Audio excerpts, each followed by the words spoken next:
Hello, everybody, and welcome back to Double Play. In this video, we are going to be recapping the Blue Jays' 2022 offseason and previewing their 2023 season. They were kind of busy this offseason. Jack, let's go ahead and get into it with what they added / kept, and then what did they lose as well this offseason. Yeah, so there were some signings to go down in Toronto, and I think they were involved in the biggest trade of the offseason. They got Dalton Varsho from the Arizona Diamondbacks, so there's an addition. To get him, they had to give up Lourdes Gurriel Jr. as well as Gabriel Moreno, and they were probably involved in the other biggest trade of the offseason as well, trading Teoscar Hernandez to the Seattle Mariners. The theme for this is they were very heavily a right-handed lineup. They're moving some of their right-handers to be able to bring in some lefties.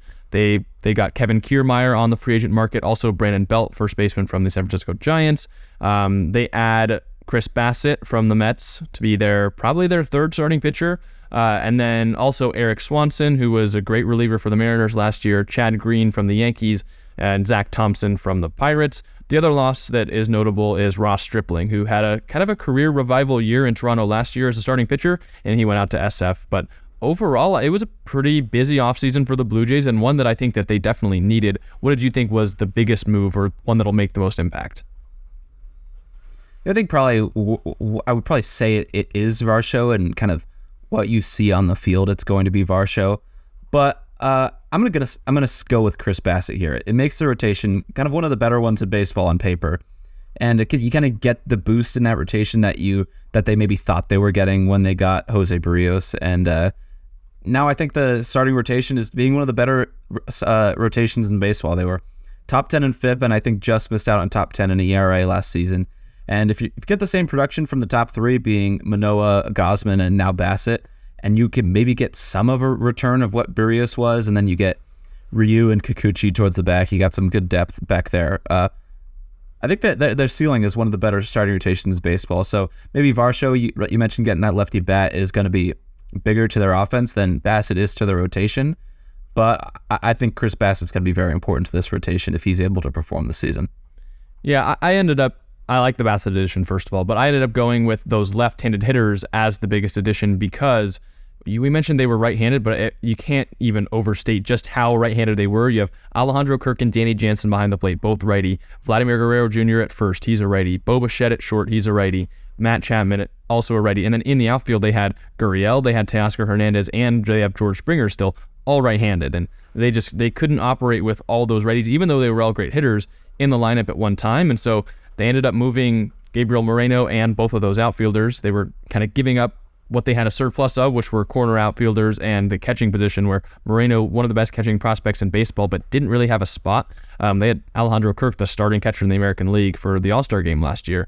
And they turned that into Dalton Varsho, and they also brought on Kevin Kiermaier and Brandon Belt, who will probably be the DH. And so, first of all, I want to say I miss you to Brandon Belt, my favorite player from the Giants. But overall, these lefties that they brought in not only add to the balancing of the lineup that they wanted to, and that was kind of the theme of their offseason, also great defenders. Varsho and Kiermaier, two of the best defensive outfielders in baseball. So them and George Springer, who's already good defensively, make up a great outfield. Belt will probably DH, maybe split some time with Vladimir Guerrero Jr. at first, and he's been a Gold Glove caliber first baseman for his entire career. So the defense improves, the lineup's more balanced, and so overall, I think bringing in the lefties, especially for their defense and hitting abilities, is the biggest move.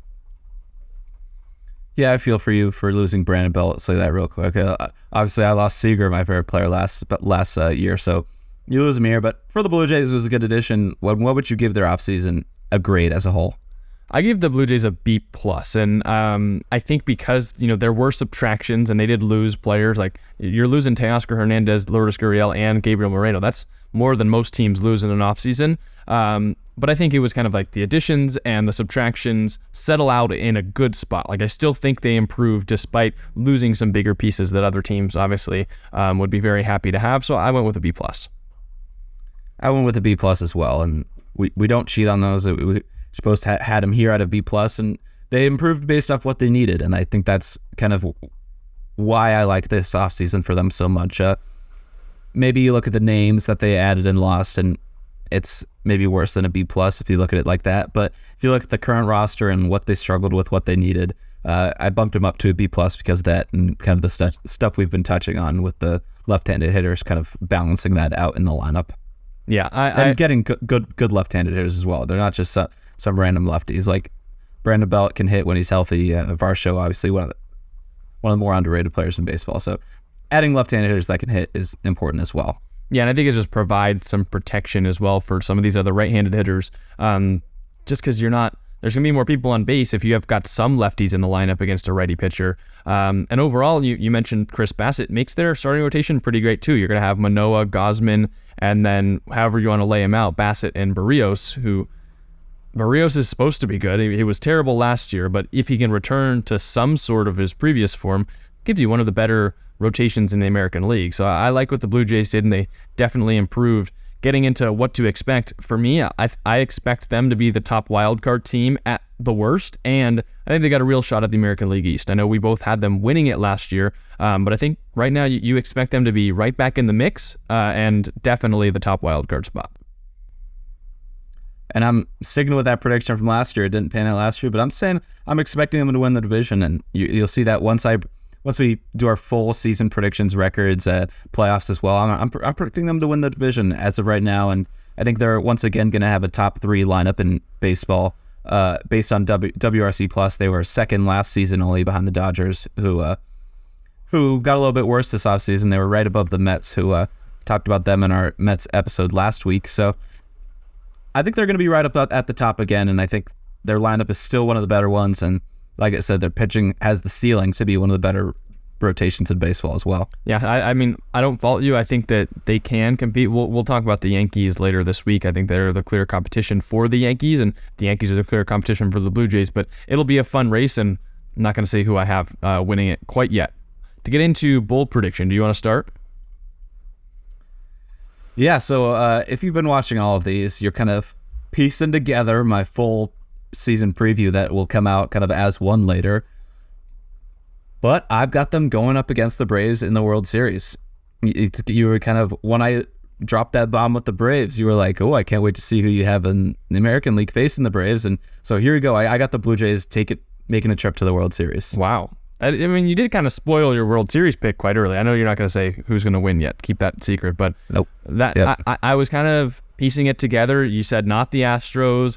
Once I saw that you had the Blue Jays beating the Yankees for the division, I thought, wow, because he's going for it. Toronto in the World Series, which would be an interesting one. Toronto and Atlanta would be a fun matchup. For me, I'm going to say that Vladimir Guerrero Jr. jumps right back into the top 5 of AL MVP voting. Last season was an anomaly for him, and I kind of fully expect his offense to bounce back. Like, he was still really good last year, but it wasn't the same that we saw from him when him and Marcus Semien were both competing in 2021 to potentially win the AL MVP. I also think that lefties in the lineup will definitely benefit Vladimir Guerrero Jr. He'll have more RBI chances and more chances with runners on base, more protection in the lineup. And also the addition of Brandon Belt, which I mentioned, is good for the lineup. And also splitting some time at first base could allow Vladdy to DH, which was his original role, like a third baseman DH when he came up. And he plays first base, and if he can get some days off and it's less on the legs and less on focusing on defense, I think he could just absolutely go nuclear as a hitter again and finish top 5. So I think he's always going to be there in his career, and last season just wasn't quite up to what he had done in 2021, but I expect him to be back up there in 2023.